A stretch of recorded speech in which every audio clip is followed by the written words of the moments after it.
This is the Washington Times front page for Tuesday, July 9th, 2024. Thanks for joining us. I'm George Gerbo. President Biden has delivered a defiant message to panicked Democratic Party leaders. He's not quitting his reelection because it would disregard the will of primary voters. Susan Ferricchio and Lindsay McPherson report Biden wrote in a letter to Democrats that the voters and the voters alone decide the nominee of the Democratic Party. The president is subtly battling members of his party who are increasingly concerned about his viability as a candidate and his ability to serve another term after his debate performance in Atlanta last month. Democratic lawmakers now fear the president is dragging down their own campaigns, which could cost them their narrow control of the Senate and a chance to win the House back from Republicans. The Republican National Committee has signed off on a Trump-inspired vision for the party that omits its previous embrace of a human life amendment to the Constitution and a 20-week federal ban on most abortions. The 16-page platform, Seth McLaughlin and Kerry Pickett report, also pledges to complete the U.S.-Mexico border wall and make the 2017 income tax cuts permanent. This was the first time the RNC had updated its party platform since 2016, when it adopted a 66-page document exploring deeper cultural issues.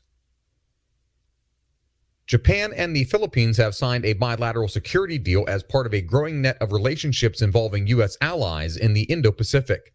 Andrew Salmon reports the deal is expected to accelerate defense ties between the two nations, which have clashed in maritime territorial disputes with China in recent years.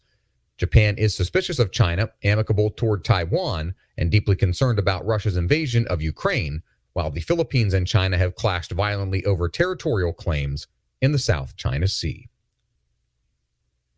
Enrollment has grown at technical schools as the costs of four-year programs soar and employers eliminate college degree requirements.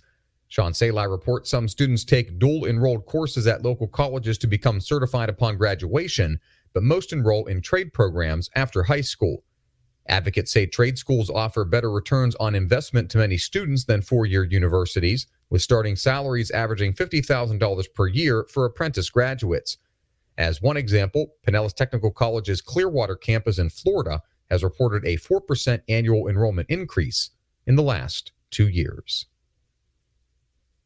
And finally, Stephen Dinan looks at the issues surrounding kidnapping of children by cartels near the southern U.S. border with Mexico.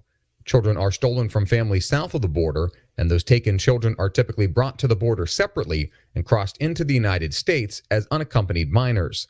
The government sends them to communities across the country where usually forced labor and sometimes sex trafficking awaits. Find all today's front page stories at WashingtonTimes.com/front page or on the Washington Times app, and find us wherever you get your podcasts. You can also find us on social media at Wash Times for breaking news, sports, commentary, and more. The Washington Times, I'm George Gerbo.